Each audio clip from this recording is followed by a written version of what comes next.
إن هذا القرآن يهدي للتي هي أقوم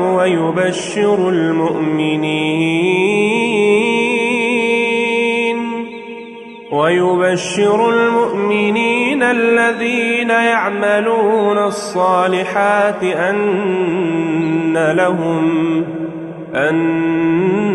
لهم أجرا كبيرا، وأن الذين لا يؤمنون بالآخرة أعتدنا لهم عذابا أليما.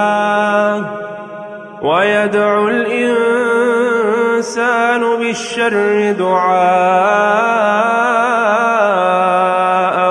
بالخير، وكان الإنسان عجولا. وجعلنا الليل والنهار آيتين فمحونا آية الليل وجعلنا آية النهار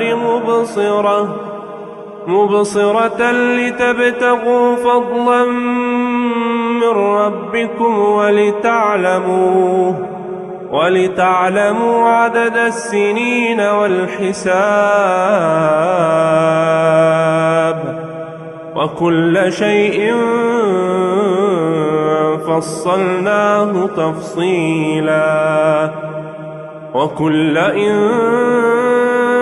إنسان ألزمناه طائره في عنقه، ونخرج له يوم القيامة كتابا يلقاه منشورا. اقرأ كتابك كفى بنفسك اليوم عليك حسيبا.